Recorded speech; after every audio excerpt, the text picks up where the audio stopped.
We already know that modern-day Israel, at least in an earthly sense, had a lot to do with the efforts of the Rothschilds.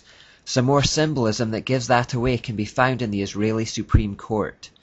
The Israeli Supreme Court was funded by the Rothschilds on the condition that they would choose the plot of land, would use their own architect, and that the price of its construction would never be made public.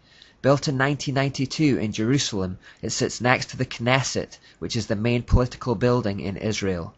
Also funded by the Rothschilds, the Knesset is the legislative branch of the Israeli government, where laws are enacted and heads of state are elected. Here is the picture of the Supreme Court. This painting is at the entrance to the building and depicts the Rothschilds planning its design along with Shimon Peres and Isaac Rabin.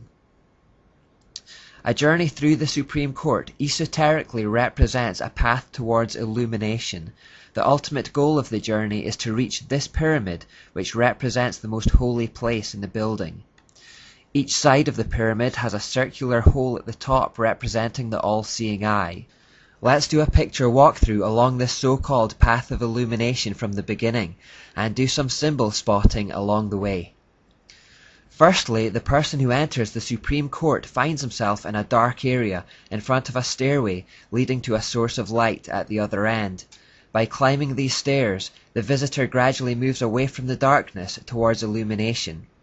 There are exactly 3 sets of 10 steps equaling 30 overall. These represent the first 30 degrees of Freemasonry. Since there are 33 degrees to Freemasonry overall, we will discover where the remaining 3 are later. You'll notice that the right side of the wall is made from rough old rocks, reminiscent of ancient Jerusalem walls, while the left is smooth and modern. This represents the timeless nature of the occult teachings that have been transmitted from ancient Babylon to today, and is a repeated theme throughout the Supreme Court. Having climbed the steps, the visitor finds that he is on a high point with a great view over the rooftops of Jerusalem. We know that Satan wants to try and claim the high points in a region because he wants to be the most high, so no further explanation is required here.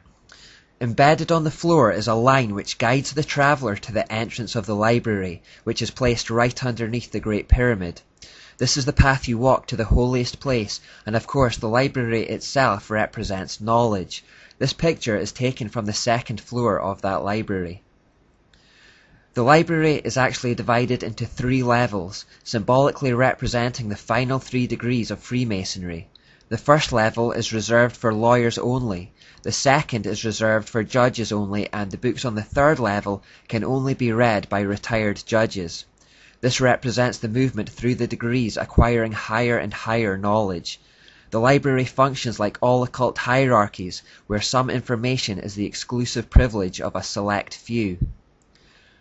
These are the 3 levels of the library. Right above the 3rd level, representing the final degree of Freemasonry, there is this view of the pyramid. This is where the Freemasonry ends and the elite Illuminati begins. Directly beneath the apex of the pyramid is this geometric floor pattern, with a crystal embedded in the floor at the center. There are 6 squares representing the number of man, and each square of course has 4 sides, which is the number that represents the world. The crystal in the center lies directly under the apex of the pyramid. This is similar to the sun symbol embedded at the center of the Capitol crypt in Washington, D.C. The entrances to the courtrooms themselves look like this. They are said to resemble ancient Jewish tombs. Apparently in some Jewish tombs there were holes where the soul was supposed to leave. They have retained these holes in the courtrooms, perhaps to allow spirits to come and go in a similar manner. Again, notice the contrast between the old and the new here.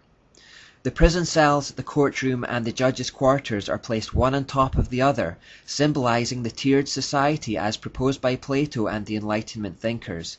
The ruling elite at the top, represented by the judges' quarters, the auxiliaries like the police and civil servants in the middle to enforce the decrees of those at the top, represented by the courtroom, and the massive ignorant prisoners below. This is one of the courtrooms. The judge is illuminated by a natural source of light at the far end, symbolically representing the light of the divine, guiding their wisdom. They retire to their quarters at the top tier to make a decision and then descend back to the courtroom below to bring their illuminating wisdom to the world.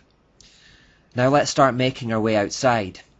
No occult structure would be complete without the obligatory sexual symbols, and the steps outside the courtrooms provide this feature. Again, this needs little explanation. Once outside the building, we are then invited to visit the Dorothy Rothschild Grove. We find this plaque on the wall with the arrow.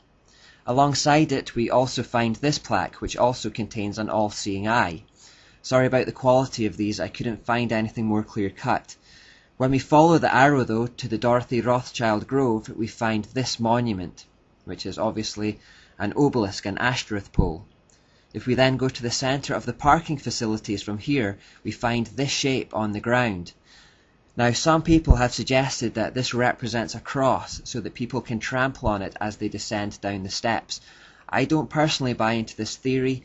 To me, it just looks like a sun symbol. All these things, again, are just evidence of the Rothschilds' occult influence.